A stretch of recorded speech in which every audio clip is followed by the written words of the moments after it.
And former Speaker of the House and author of the #1 New York Times bestseller, Understanding Trump, Newt Gingrich. Speaker, good morning. Good morning. So first and foremost, it's a pretty exciting day with the eclipse. It really is, but there's so much else going on, in particular the speech tonight, which has just been announced by the president. And, I'm curious what you think that we should be expecting to hear from President Trump tonight. Friday was Steve Bannon's departure, Charlottesville, and now we're talking Afghanistan. I think the timing's a bit interesting, sir. Well, I think if you look at Barcelona and the other kind of terrorist acts around the world, I think that what the president will probably say is that we cannot create a vacuum. We cannot pull out and have the Taliban take control and Al-Qaeda and ISIS take control and use Afghanistan once again as a launching point. I suspect he's going to have two big changes from the recent past. One will be a very, very strong emphasis on training the Afghan army and the Afghan police, moving them towards an ability ultimately to run the country on their own without us. The other will be dramatically greater pressure on Pakistan. Much of the Taliban's survival has been a function, and Al-Qaeda's survival has been a function of going into northwest Pakistan to be able to hide from us. On occasion, we've crossed that border both with drones, firing Hellfire missiles, and with special forces, for example, to kill bin Laden.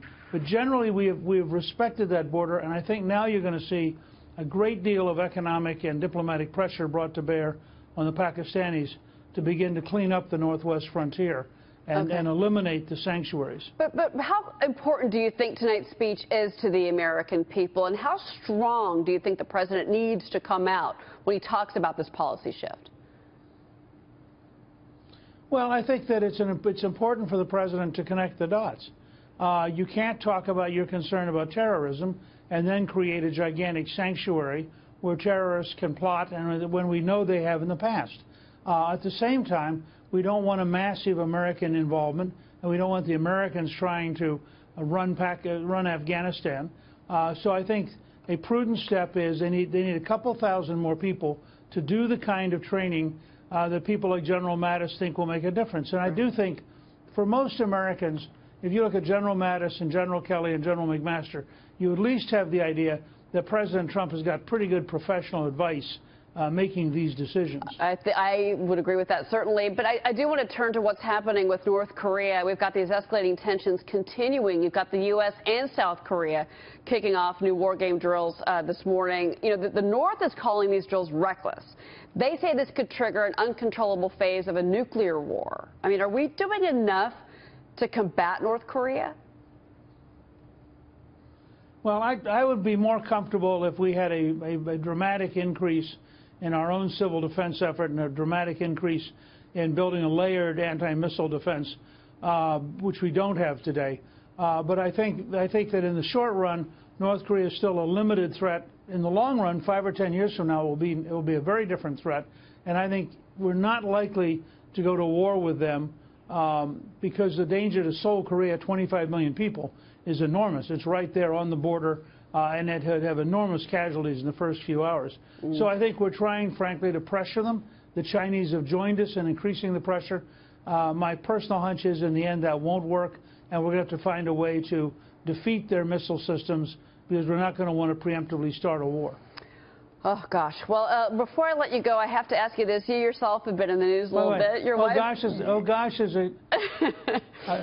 I was going to say, oh, gosh, is a pretty good response. It's a dangerous world out there. No, we need to be honest about it. No, it is certainly frightening, and that was my response, certainly to what you were saying. But I do want to ask you about your wife, Callista. She's set to become the U.S. ambassador to Rome. Preparation, you have had to go to spouse school. What is that? Well, let me say, first of all, she, of course, is waiting on confirmation from the Senate. The State Department runs a 4-day course for spouses, and it's because you have a very significant role in the representation of the United States.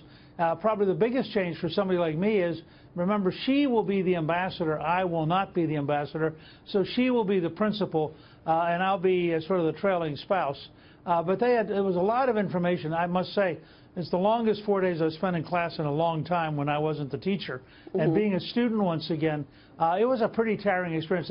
They really poured a lot of information in and got you to realize how serious it was. Ambassador to the Vatican, it's very exciting for her, and I think for you as well. Newt Gingrich, it's always great to have you on the show. It's good to see you, sir. Thank you. All right.